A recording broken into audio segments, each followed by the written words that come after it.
Every boom writes poetry on the way up and accounting on the way down. In 1719, Paris, the poetry was intoxicating. A man with a Scottish accent promised to turn royal debt into national wealth, paper into prosperity, and a swamp called Mississippi into the engine of French power. Shares soared. Fortunes appeared like stage magic in alleyways and salons. Gold and silver suddenly felt old-fashioned, relics of a slower century. Shopkeepers counted notes. Aristocrats whispered about river empires. Clerks who had never seen the ocean bragged about the profits of transatlantic trade. And then, almost overnight, the music stopped. Streets that rang with cheers echoed with the sound of torn banknotes and broken promises. If paper money is modern finance's favorite party, this was the first great hangover. This is the moment when money, power, and history converge to remind us that prosperity built on belief is still built on something that can evaporate. The Mississippi scheme wasn't merely a bubble, it was a blueprint. It showed the world how a central bank could function as a confidence machine, how government debt could be alchemized into equity by decree, how growth could be manufactured by liquidity, and how a stock market moonshot could be tethered to national prestige until neither could move without the other. It taught the architecture of modern booms. When money is made easy and dreams can be printed, speculation becomes policy and policy becomes speculation. The line between them blurs until nobody remembers which one is supposed to keep the other honest. To see how Paris became a laboratory for paper prosperity and why it ended with a global crisis of confidence, you have to start with a kingdom that glittered and groaned at the same time.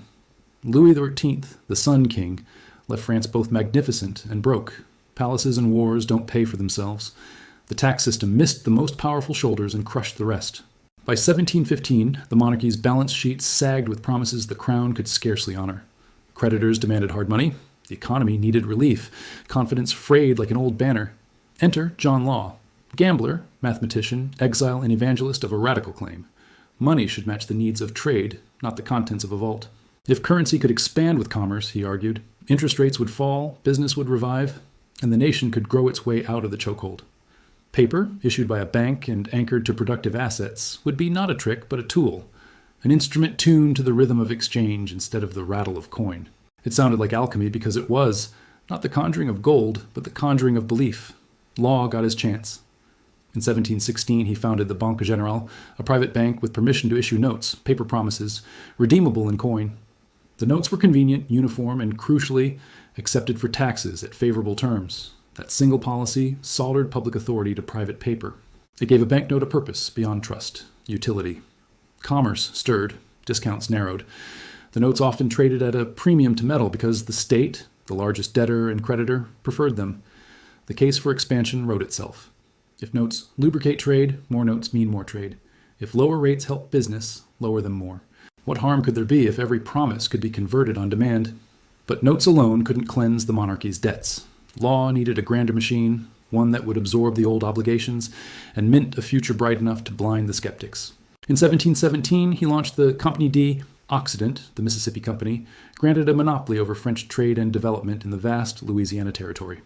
The story sold itself, a continent's worth of rivers bearing furs and timber, fields ready for sugar and tobacco, mines whispering silver and gold. With the right financing, it promised growth sturdy enough to pay for the past. A few signatures later, the bank was nationalized as the Banque Royale. Notes now carried the king's guarantee. State credit and private vision fused. Confidence had a throne. Here was the elegant maneuver. France's old, costly debt could be swapped for new shares in the Mississippi Company. Creditors would trade yesterday's claims for tomorrow's equity. The state would retire obligations. The company would gain capital. The bank would issue more notes to grease the exchange and keep prices buoyant. Design became destiny. Shares levitated. Paris crowded into the future. Merchants, nobles, clerks, and servants pooled savings, then borrowed against the shares to buy more shares. On the narrow Rue Quincampoix, paper fortunes were born before lunch and buried before dinner. Prices, once counted by hundreds of livres, crossed into the thousands. Each fresh royal privilege, monopolies here, tobacco farms there, rights to collect taxes, added another code of credibility. The company wasn't capturing the economy, it was becoming the economy. This is when narrative and policy started walking arm in arm. Law understood that markets feed on stories, and stories starve without reinforcement. So the crown granted more, the company won the Indies trade, colonial rights, even tax collection. Suddenly, the company's revenues weren't just colonial daydreams, they were the nation's cash flows. At every stage, the bank stood ready with notes, easy to issue, easier to spend. Paper became the grease and the glue. Shares climbed, portfolios blossomed, and Paris felt light and modern, as if it had stepped through a door into a century not yet invented. It worked until it worked too well. Rising shares were collateral. Collateral invited credit. Credit summoned more notes. Notes chased the same shares higher. The loop was virtuous until it was vicious. The miracle of prosperity became the mechanism of fragility. Speculation wasn't a side effect, it was the engine. Every boom has a weak joint. Here it was convertibility. As long as a note could be turned into coin, discipline existed. The more paper displaced metal, the more the system's weight rested on the promise that redemption would always be possible. Law didn't attack that promise head on. He softened it with policy. Edicts clipped coins, tilted taxes toward payment in notes, and restricted gold withdrawals. For a time, metal looked like an antique inconvenience. Why hoard a medieval relic when a modern instrument could be printed to the exact needs of commerce? People complied, right up to the moment they tried to sell. Prices for everyday goods crept, then jumped, wages lagged. Those who received new paper first, insiders, the state, bought assets at yesterday's prices. Those who received it last bought bread at tomorrow's. The gap widened. People noticed. They always do. When the fuel of prosperity and the collateral of the boom are the same object, a banknote, doubt about the note becomes doubt about everything built on it. The turning point arrived in the spring of 1720. Inflation bit. Rumors multiplied.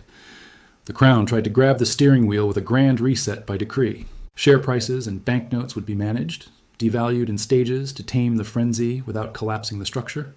Markets do not love being told where they are going. The edicts boomeranged. They fed the one animal no central bank can domesticate. Fear. Crowds formed. Conversions into coin accelerated, then were limited, then suspended. The bank, once an altar of confidence, became a closed door.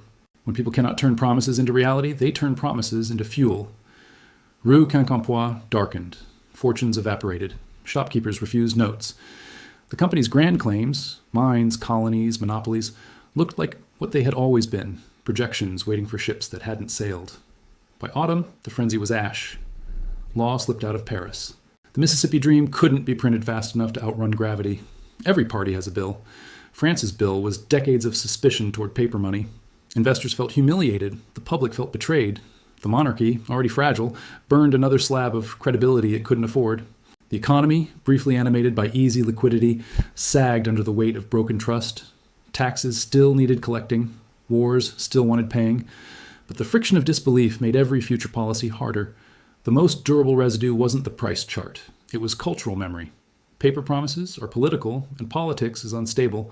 So, when the revolution later issued the assignats, they floated on the surface of a memory that could still pull them under.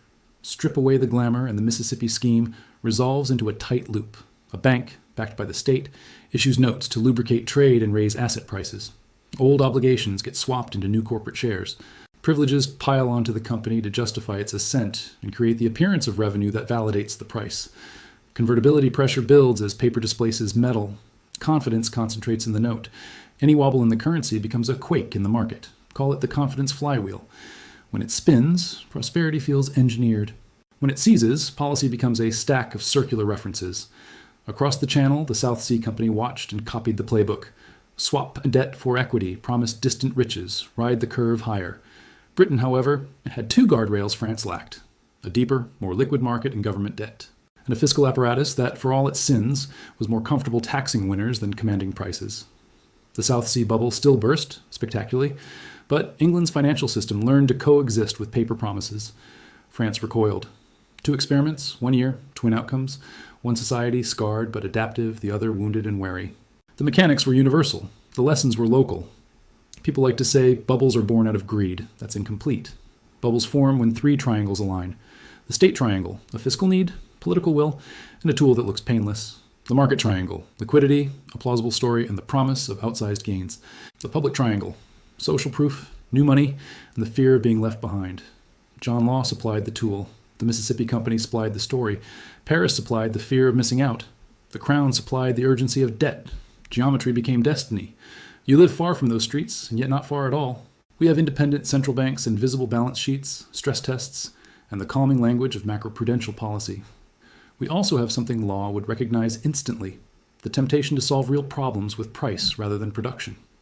When interest rates sink to the floor and assets levitate, are we stimulating commerce or stimulating the collateral that justifies more credit? When governments swap old obligations for new instruments that markets adore, Are we reducing risk or relocating it?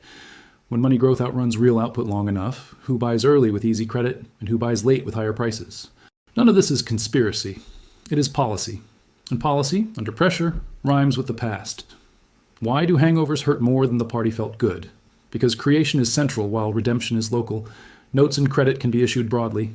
Demands for cash arrive at specific windows, at specific moments, in specific moods. Up is social. Down is solitary. Gains are public stories. Losses are private reconciliations. Liquidity is a promise. Solvency is a fact. You can print the promise. You must earn the fact. The Mississippi hangover taught Europe that confidence is not elastic at the bottom. Once torn, it doesn't snap back to shape. It curls, it frays, it remembers.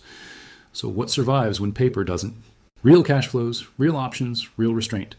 An asset that pays you in anything, rents, dividends, crops, without requiring prices to keep climbing, has a different gravity than one that needs a narrative to breathe. Skills, mobility, and information networks give you the ability to pivot when credit tightens and markets reprice. And restraint, saying enough before the edict arrives, turns speculation into survival. En Rue Quincampoix, the winners were not the boldest buyers. They were the earliest sellers who still believed they might be wrong.